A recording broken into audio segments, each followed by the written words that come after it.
Hey everybody, welcome back to Video Game Esoterica on our When I Feel Like It series now, Dreamcast Dreamland, where I take a look at some of my favorite Dreamcast or NAOMI games of all time, and today we're taking a look at Project Justice. It is the sequel to Rival Schools on the PlayStation 1, and I had a choice to play it on Dreamcast or NAOMI, and I figured, why not bust the NAOMI out?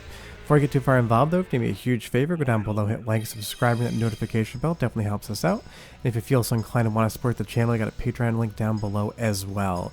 But you can see here with the character selection screen, all of what Project Justice is team-based fighting.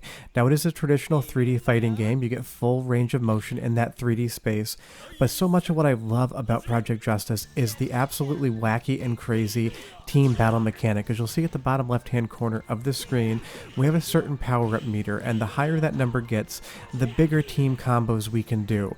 But not all of the combos are offensive. There's definitely different types of combos that we'll talk about, but I'll tell you what they are when you see it. But right off the top, Project Justice is an absolutely spectacular 3D fighting game. I love all of the mechanics. The speed feels great, the jump is floaty enough but not too floaty. Everything about it just feels super fluid, and I absolutely love playing this game, and I love playing it with friends. Although the CPU is relatively fair, it'll give you a challenge and it won't play too cheaply. And you'll see here right off the top we're playing as Hideo, who's, to me, the traditional Japanese salaryman, but this is all supposed to be about high school students, so I'm assuming Hideo must be a teacher. I don't know all the lore of the game.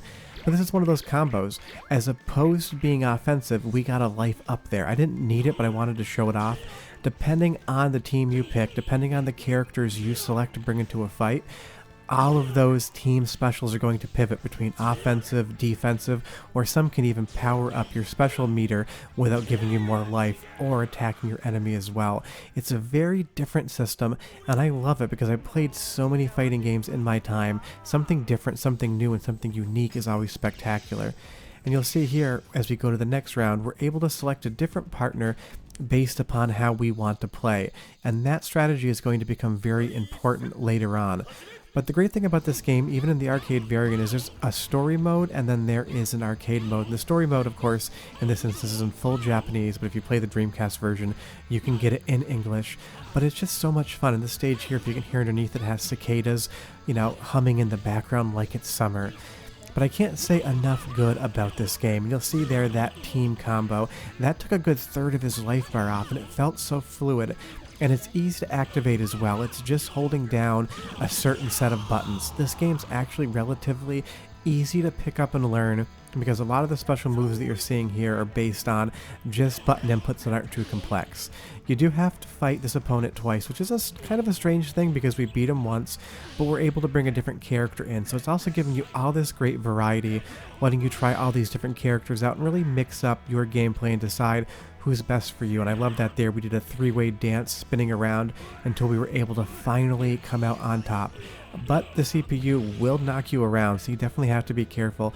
They get better as you get better. If their life bar gets lower, it seems like the AI gets a little bit smarter. But the best part about this game is just how infinitely easy it is to start learning and getting better at the game. You'll find the team that you like and you'll get really confident at pulling off their different moves because there's definitely some offensive players, there's definitely some more defensive players, and depending on how you build your team, you're either going to go in as a complete tank that's just going to deal out damage, or you're going to have the ability to actually get your life bar back up. And that's a really interesting concept in fighting games, and I do genuinely enjoy that.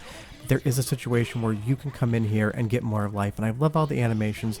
She pops in, explains to you how to fight, and you get both powered up at the bottom of the corner of the screen, and you get some life back as well. It's so unique, so different, and can definitely be a lifesaver if your bar is getting low and you need that little bit of boost.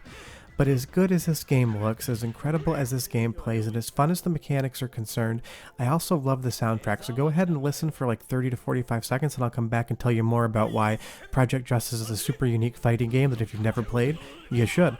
But enjoy! Baby!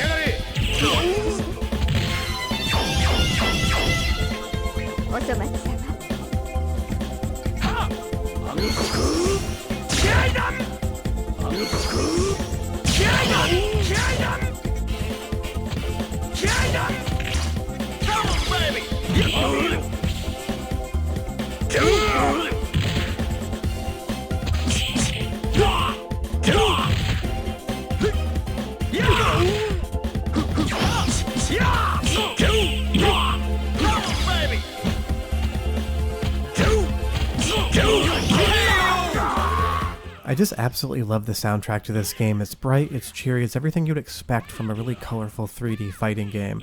But the biggest disappointment about this game is that it's the last in the series.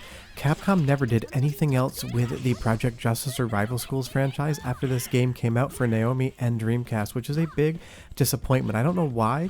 This was apparently the #1 fighting game for the first couple months it came out in Japan in arcades, so I can't imagine it lost them too much money or lost money in general. Maybe Capcom's just more risk adverse here, but it's wild to think that this game is 22 years old because it absolutely still looks spectacular. I am very partial to the Dreamcast and NAOMI graphics, but if visuals never got any better than this, I would be perfectly happy with it because I think for what it's doing, everything is looking absolutely incredible, and I do love that little special move there. Apparently the Bronski is a fighting move. I don't know that you should do it if you get into a bar fight, but hey, keep it in your back pocket, you never know. And I even love that there's a panda bear just walking around in the background. But like I mentioned earlier, you do get story elements. I'm playing the Japanese version of this, so I have no idea what's going on in the story. But if you want to get it in English, it's perfectly easy to do. I just don't really care about story in fighting games. I usually just love playing with friends, so honestly, I don't care that much, but it's nice that it is there. But going into another battle, once you get to round 3, things start getting a little bit more difficult depending on which characters you select and depending on how well you're doing. I'm playing this on the normal difficulty on the NAOMI settings, and right around round 3, sometimes I'll lose now and again, but it's been a bit since I played this game, probably about a year or so. I'm sure if I spent a few more days just, poking at it, I'd be able to run through it on 1 credit as normal. But I just love this game, and I'm bummed out that there's never been another sequel to it because it's a really unique and interesting franchise. You even get time-based mechanics there. I put the button in at the wrong time, but if I had done it, I could have avoided that damage. But I love that they even use their own teammates to attack you. You'll come in, you'll get hit with a cane, and they'll just swing a player around and knock you. Like right here, we're just going to get caned in the back until we're powered up enough to take some of that life bar off our opponent. It doesn't really make any difference how you play the game, but using those attacks make the game feel more fun, and I just love how weird and unique they are. It's just a different sort of vibe that you don't usually get in fighting games, and you really haven't since. I mean, obviously Marvel vs. Capcom 3 and Marvel vs. Capcom Infinite have some of those team mechanic attacks to them, but I just love how Rival Schools or Project Justice 2 do it better in my opinion. Of course, they're all from the same company, so it's all part and parcel of the same idea, but I've just always enjoyed how this franchise handles them. And you'll see there too, we can get really high up in the air. In a lot of ways, this game feels like an offshoot to Marvel vs. Capcom. It's got a very similar fighting style, except it's fully in the 3D realm versus something like Marvel vs. Capcom or Marvel vs. Capcom 2 being a 2D fighter in 2's instance with 3D visuals. I love both 2D fighting games and 3D fighting games. If I'm going to play one 3D fighting game that reminds me of Marvel vs. Capcom, it's 100% going to be this one. And fingers crossed Capcom does bring this franchise back, because I think it would absolutely be spectacular to see this on modern gen systems. But yeah, if you've never played it before, it's really easy to play. You can play it on Dreamcast or NAOMI, or you can emulate either version. Leave me a comment down below though and tell me if you've checked this franchise out and what you think about it, because I would be curious.